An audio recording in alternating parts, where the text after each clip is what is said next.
Bienvenidos al Sistema de Educación a Distancia de la Universidad Católica de Salta. En esta clase de la materia Derecho Internacional Privado de la carrera de Abogacía, veremos los problemas generales del derecho aplicable.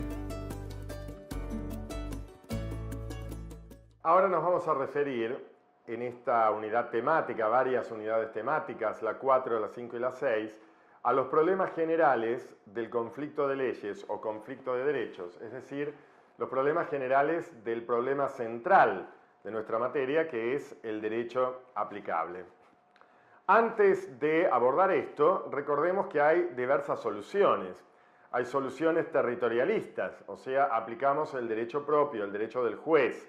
Esto puede ser un territorialismo extremo, como son las normas internacionalmente imperativas de las que hemos hablado en la unidad 1, o un territorialismo mitigado, como es el derecho privado de extranjería, del que también hemos hablado en la unidad 1, en el derecho privado uniforme o el derecho privado unificado. La solución clásica o las soluciones clásicas de nuestra materia no son las territorialistas, sino las extraterritorialistas, o sea, la aplicación del derecho extranjero, con el límite del orden público internacional. Por eso hablamos de un extraterritorialismo limitado, porque está limitado siempre a posteriori por la no afectación de los principios de orden público internacional locales. El extraterritorialismo ilimitado sería directamente copiar el derecho extranjero, receptar el derecho extranjero, transportar, diríamos, trasladar, transponer, transposición legal del derecho extranjero que se estudia en derecho comparado.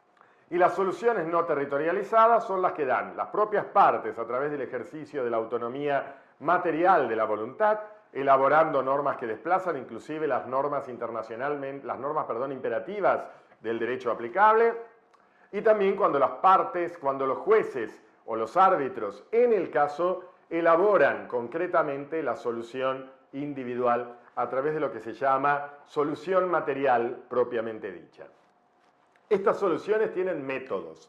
Las soluciones territorialistas tienen el método directo. Las extraterritorialistas tienen el método indirecto, el método conflictual, el método de remisión al derecho extranjero aplicable, complementado por otros dos métodos, que son el método analítico analógico o analítico privatista, o sea, varios derechos aplicables a diversos aspectos de una misma causa.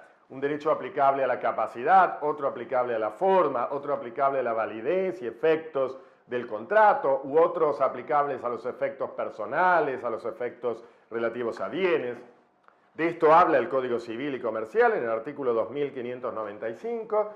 Y por último, el método sintético judicial, que sería una síntesis, una conjetura, una armonización. Si varios derechos, dice el Código Civil y Comercial, deben ser aplicados a diversos aspectos o a distintas causas vinculadas a un problema de derecho internacional privado, estos deben ser armonizados, teniendo en cuenta la internacionalidad de la causa y la armonía, que precisamente para muchos es un fin en sí mismo desde el punto de vista de la uniformidad. Reitero, las soluciones extraterritorialistas tienen los métodos indirecto acompañado por los complementarios analítico analógico o analítico privatista y sintético judicial. Y las soluciones no territorializadas vuelven al método directo, porque directamente solucionan los problemas. Soluciones territorialistas de métodos directos tienen un espíritu, diríamos, axiológico, no respetuoso suficientemente del elemento extranjero. El más irrespetuoso es, sin duda, el territorialismo extremo de las normas internacionalmente imperativas. Es muy chauvinista, muy nacionalista. En cambio, las soluciones extraterritorialistas con los métodos indirecto y complementarios son las más respetuosas del elemento extranjero. Las soluciones no territorializadas del método directo no son ni irrespetuosas ni irrespetuosas, del elemento extranjero, sino que son universalistas, porque no hay diversidad, en definitiva, no son cosmopolitas como las soluciones extraterritorialistas del método indirecto y complementarios, sino que directamente son universalistas abstractas. ¿Cuáles son los problemas generales del derecho internacional privado en cuanto al derecho aplicable? Sobrevuela a toda la norma, salvo las características negativas de la consecuencia jurídica, el problema de las calificaciones, es decir, la determinación del derecho que en última instancia va a definir los vocablos de la norma indirecta. Que no hay problema cuando la propia norma de derecho internacional privado lo define, cuando se define qué se entiende por domicilio, por residencia habitual, por lugar de cumplimiento, no hay problema. El problema está cuando no lo define la norma, entonces hay que acudir a la lex civilis fori, o sea, al derecho privado interno del juez, o a la lex civilis causa, al derecho privado aplicable a la causa en última instancia. Esta, la teoría de la lex civilis causa, es la teoría más respetuosa del elemento extranjero, que opera de manera compleja, porque primero hay que calificar el punto de conexión de acuerdo a la lex civilis fori, salvo la nacionalidad, y por último, todo el resto de la norma, salvo el orden público, será calificado por el derecho aplicable a la causa. Y ahí ustedes tienen, por ejemplo, el caso de la viuda maltesa y otros para aplicar la teoría de la lex civilis causa. Dentro de la estructura de la norma, en el antecedente, características positivas, tenemos el problema de la cuestión previa, o sea, cuando hay cuestiones estrictas o estrechamente vinculadas, de tal manera que la solución de una condiciona a la otra, tenemos que resolver la cuestión previa. ¿Cuál es el derecho aplicable a la cuestión previa? ¿Cuál es el derecho aplicable a la cuestión objeto de la demanda? Aquí la teoría más respetuosa es la de la equivalencia, o sea, a cada cuestión le aplicamos el derecho que corresponda según el derecho internacional privado del juez. Es la teoría que aparentemente está consagrada en el artículo 2595, cuando dice del Código Civil y Comercial que si varios derechos son aplicables a diversas relaciones jurídicas vinculadas con una causa, parecería entonces que se optaría por la teoría de la equivalencia o equiparación o de la lex formalis fori en el derecho internacional privado, pero hay otras teorías de la jerarquización ideal y real con primacía del derecho privado o del derecho internacional privado. En la ideal, el derecho aplicable a la cuestión previa se aplica a la principal y en la real, el derecho aplicable a la principal se aplica a la cuestión previa. Ambas, reitero, con primacía del derecho privado interno o del derecho internacional privado.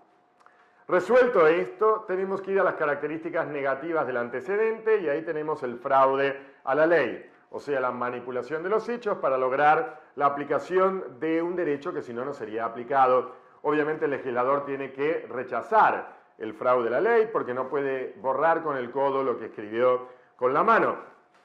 A través del fraude a la jurisdicción se puede hacer también indirectamente un fraude a la ley. Ahora vamos a los problemas generales de las características positivas de la consecuencia jurídica.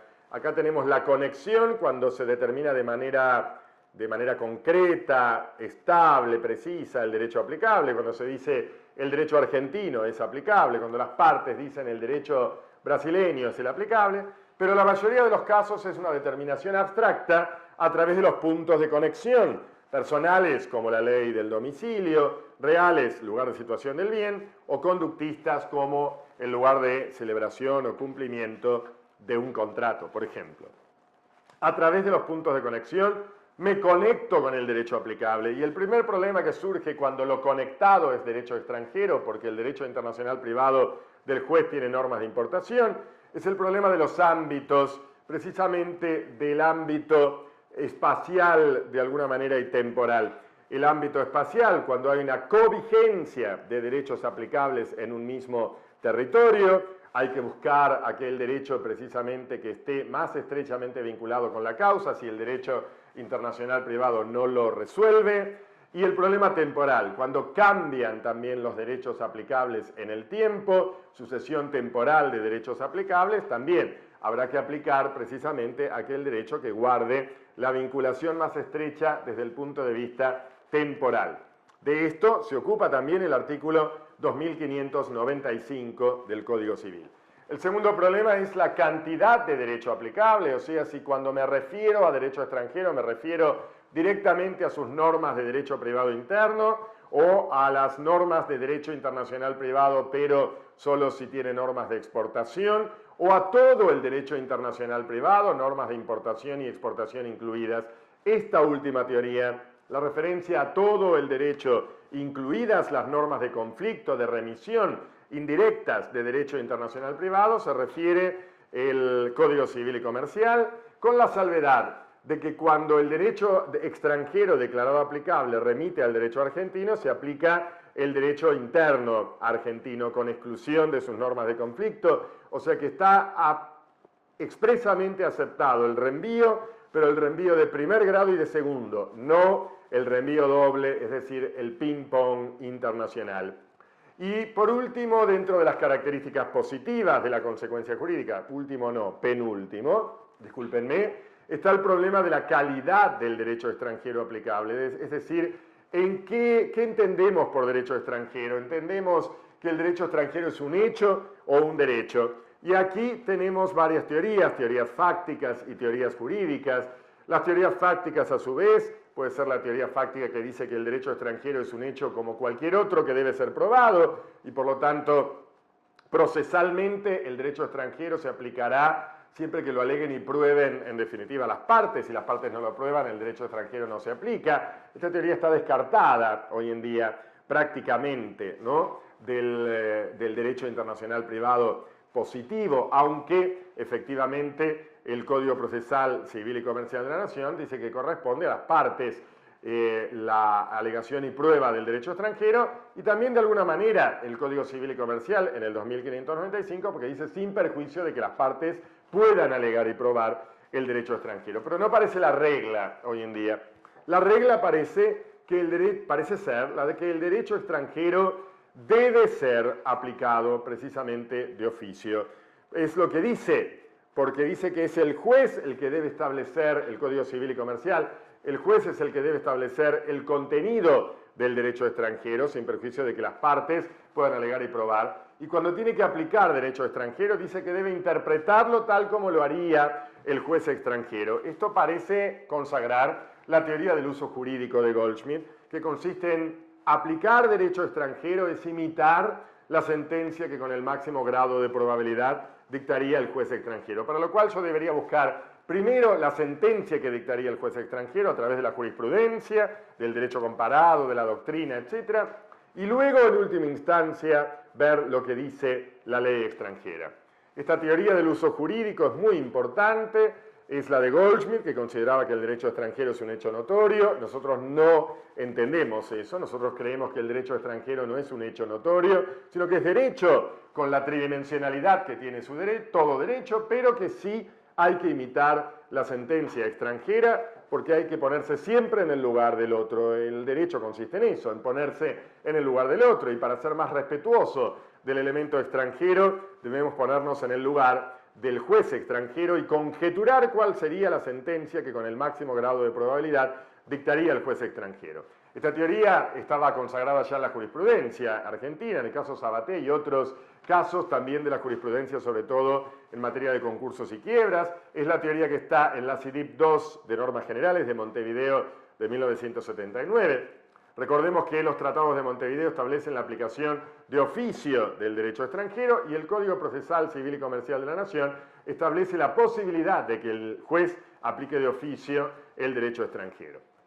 En las características positivas de la consecuencia jurídica tenemos al final la excepción de la cláusula escapatoria de la que habla el Código Civil y Comercial, que dice que el juez argentino no debe aplicar el derecho indicado por la norma de conflicto cuando en comparación con otro derecho, el indicado por la norma de conflicto, no guarda estrecha relación con la causa y hay otro derecho extranjero, suponemos, que guarda más relación, una vinculación más estrecha, objetiva, con la causa. Es una obligación del juez no aplicar el derecho indicado genéricamente por la norma de conflicto y sí aplicar este otro derecho más próximamente ligado a la causa. Esto le introduce flexibilidad y algunos advertimos, cierta inseguridad jurídica. Fíjense que en contratos no es obligatorio, es facultativo. Por supuesto, nunca se aplica esta cláusula de excepción cuando las partes han elegido el derecho aplicable al contrato, porque la autonomía de la voluntad está por encima en aquellos contratos en donde está admitida la autonomía de la voluntad. Y por último, las características negativas de la consecuencia jurídica siempre está el orden público internacional, que son un conjunto de principios locales que no pueden ser dejados de lado por la aplicación del derecho extranjero, que lo descubrió Savigny, que se aplican a posteriori y que se imponen también por encima de la voluntad de las partes y excluyen la aplicación del derecho extranjero, pero a posteriori y no a priori, como las normas internacionalmente imperativas o de aplicación inmediata o de policía. Muchas gracias. En la clase de hoy hemos visto y desarrollado en profundidad temas comprendidos en las unidades 4, 5 y 6 del programa de la materia. Desarrollamos los problemas generales del derecho aplicable y hemos visto que existen diversas soluciones sociológicas, soluciones territorialistas, soluciones extraterritorialistas y soluciones no territorialistas. Además, vimos que dichas soluciones tienen respectivamente métodos normológicos: método directo para las soluciones territorialistas, el método indirecto para las soluciones extraterritorialistas, complementado por dos métodos, el método analítico analógico y el método sintético judicial. Por último, el método directo para las soluciones no territorialistas. Por otra parte, hemos visto los problemas generales del derecho aplicable, de las características positivas de la consecuencia jurídica y los problemas generales del derecho aplicable, de las características negativas de la consecuencia jurídica.